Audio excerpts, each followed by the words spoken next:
Et si Steven Spielberg avait accepté de réaliser le tout premier opus de la mythique saga Harry Potter, à la place de Chris Columbus?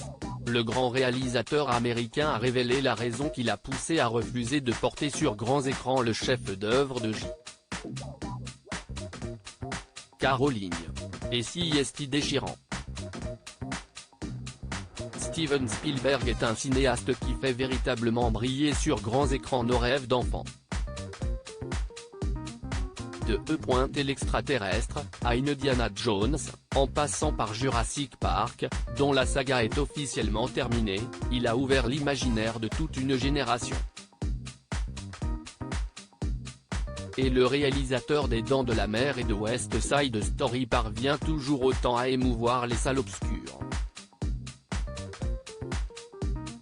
Dans son dernier film semi-autobiographique, The Fabelmans, il se livre à une sincère analyse de son amour pour le cinéma, lui qui n'a jamais reculé devant rien pour atteindre la perfection dans son art.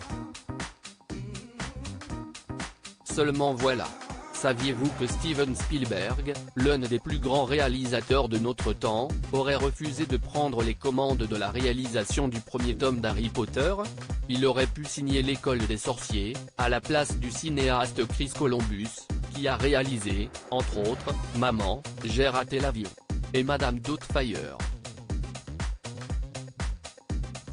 Pourquoi il a refusé de réaliser Harry Potter à l'École des sorciers? Alors pourquoi le réalisateur n'a-t-il pas voulu du film Harry Potter à l'École des sorciers, avec ses si talentueux acteurs britanniques? La réponse est toute simple. Qu'est-ce qui compte plus aux yeux du cinéaste de 76 ans que le cinéma? La famille. Pour réaliser cet opus, il aurait dû s'éloigner trop longtemps des siens. J'ai sacrifié ma participation à une grande franchise, a-t-il expliqué récemment dans une interview diffusée par Reliance Entertainment et relayée par le site Ciné-Série. Père de rien moins que 7 enfants, il a préféré sacrifier le tournage plutôt que sa famille. J'ai choisi de refuser le premier Harry Potter pour simplement passer l'année et demie qui venait avec ma famille, mes jeunes enfants qui grandissaient. J'ai donc sacrifié ma participation à une grande franchise, ce qu'aujourd'hui je suis très content d'avoir fait, pour être avec ma famille. Ce fut une expérience déchirante. Il y a ainsi plusieurs films que j'ai choisi de ne pas faire, précise-t-il dans son entretien. De plus, il aurait voulu confier le rôle phare du héros à la cicatrice à Haley Joel Osment, Sixième Sens, alors que J.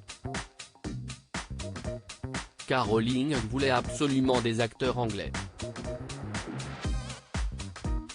Pour ces deux raisons, CIST à Chris Columbus a été confié la réalisation du premier et du second opus.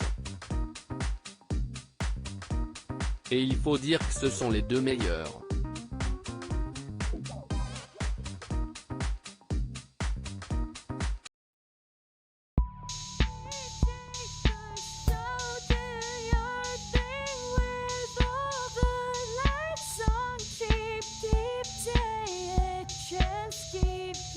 Take a chance, you can